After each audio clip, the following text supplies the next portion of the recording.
Salut les terriens. Aujourd'hui, je voudrais vous parler un peu de notre système solaire et de notre galaxie.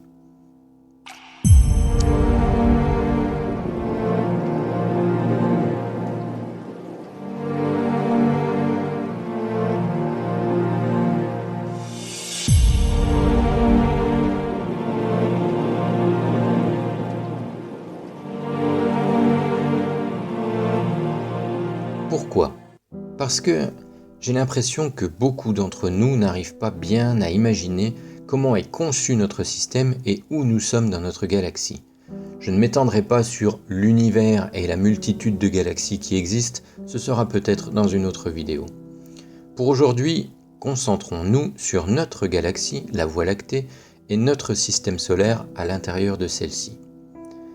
Il y a pas mal de vidéos qui montrent le soi-disant vrai mouvement des planètes autour du Soleil. Je dis soi-disant car cette animation doit être relativisée par rapport à la taille de notre galaxie. C'est vrai que lorsqu'on regarde la vitesse de déplacement de notre Soleil, on peut se dire à première vue que c'est pharaonique et que nous, la Terre comme les autres planètes, devons suivre ce Soleil qui file à fond les grelots à travers l'espace. Mais regardons un peu les chiffres de plus près. Je vais utiliser une valeur astronomique de base pour mieux comprendre. Prenons l'unité astronomique UA qui correspond à la distance moyenne entre la Terre et le Soleil, soit 150 millions de kilomètres. Cette distance représente 100 fois le diamètre du Soleil et presque 12 000 fois le diamètre de la Terre. Déjà là, c'est pas simple à se représenter. Si la Terre était une bille d'1 centimètre de diamètre, le Soleil serait une boule d'1 mètre de diamètre. Et la distance les séparant serait de l'ordre de 120 mètres, soit un peu plus qu'un terrain de foot. Si on garde cette référence du terrain de foot, Neptune, la plus éloignée des planètes de notre système solaire, se trouve à 34 terrains de foot, soit plus de 3,5 km. Cette distance représente alors 3500 fois la taille du Soleil et 350 000 fois la Terre. Si nous cherchons les limites de notre système solaire, elles se trouvent à environ 2 années-lumière. C'est à cette distance que la force d'attraction gravitationnelle du Soleil ne se fait quasiment plus ressentir. 2 années-lumière, ça représente 126 500 unités astronomiques. Donc 126 500 fois la distance Soleil-Terre. En reprenant notre terrain de foot pour imager la distance Soleil-Terre, la limite de notre système solaire se trouve à 14 900 km. C'est plus grand que le diamètre de la Terre. Pour résumer, si le Soleil est une boule d'1 mètre de diamètre, la Terre est une bille d'1 centimètre qui se trouve à un terrain de foot, eh bien les limites de notre système solaire représentent une sphère de près de 30 000 km de diamètre autour de ce Soleil d'1 mètre. On peut dire encore autrement, tous les astres que nous connaissons, de Mercure à Pluton, sont vraiment très proches du Soleil par rapport à la taille du système solaire entier.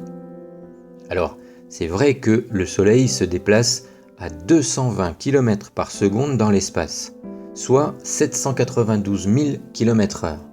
Mais si on ramène cette vitesse à notre terrain de foot, le Soleil d'1 mètre de diamètre avancerait de 56 cm par heure. C'est 100 fois plus lent qu'un escargot. Autrement dit, le Soleil met pratiquement 2 heures pour se déplacer de son diamètre, alors qu'en comparaison, la Terre se déplace de 8 fois son diamètre par heure. On peut dire donc que le Soleil se déplace 16 fois moins vite sur son orbite galactique que la Terre sur son orbite autour du Soleil.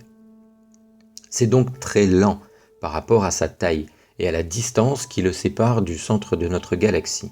D'ailleurs, il est situé où notre Soleil, enfin notre système solaire ? Eh bien, il se trouve dans le bras d'Orion, à environ 26 000 années-lumière du centre de la Voie lactée. Et 26 000 années-lumière, tenez-vous bien, ça fait 1 644 266 000 unités astronomiques. Reprenons notre Soleil d'1 mètre de diamètre. Sa distance du centre de la galaxie représente alors 189 millions de kilomètres. Si on met donc le centre de la Voie lactée à la place du Soleil dans notre système solaire, le Soleil serait une boule d'1 mètre de diamètre située plus loin que la Terre. Vous imaginez un peu ? Difficile, hein ? Cette boule d'1 mètre mettrait alors 250 millions d'années à faire un tour complet, alors que la Terre le fait en 1 année. Le Soleil, dans la Voie lactée, se déplace donc environ 250 millions de fois moins vite que la Terre autour du Soleil. Je pense que ces rapports de proportion peuvent vous donner une idée de l'espace dans lequel nous vivons. Nous ne ressentons pas les 1600 km/h de rotation de la Terre sur elle-même, car nous faisons partie d'un tout qui tourne, comme le voyageur dans le train ne sent pas les 300 km/h de déplacement. Nous ne ressentons pas les 107 000 km/h de déplacement de la Terre autour du Soleil, pour la même raison. De plus, ces deux vitesses sont quasiment constantes, et même s'il y a des variations, elles sont tellement infimes que nous ne les ressentons pas non plus.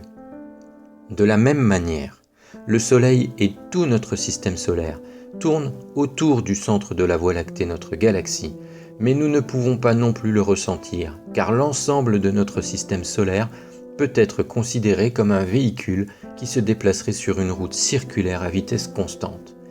Imaginez une fourmi dans votre voiture lorsque vous êtes à 130 km/h sur l'autoroute. Vous croyez qu'elle sait qu'elle voyage aussi vite, alors qu'il y a 1 heure, elle était encore dans votre jardin ? La seule différence, c'est qu'elle a dû ressentir l'accélération de la voiture au moment du départ.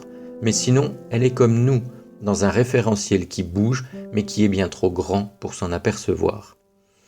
Rappelez-vous la vidéo de Vessos, qui, vers la fin, montrait le déplacement de la Terre autour du Soleil pendant 100 ans de déplacement du Soleil sur son orbite galactique.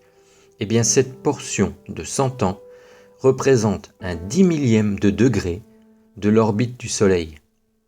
Sur la durée de votre vie, le Soleil aura donc bougé d'un 10 millième de degré sur son orbite. C'est un peu comme si vous viviez 12 secondes sur la Terre. Est-ce que vous auriez le temps de voir bouger la Lune, les autres planètes, les étoiles ou même le Soleil ? Tout vous paraîtrait fixe tout au long de votre vie. Voilà pour cette petite vidéo. J'espère que tous ces chiffres ne vous ont pas donné mal au crâne. Sinon, reprenez lentement depuis le début et essayez d'assimiler chaque partie les unes après les autres. Vous verrez, au bout d'un moment, on se dit qu'on est vraiment tout petit par rapport à notre galaxie et que l'horlogerie céleste est bien magnifique à explorer. Ciao les terriens!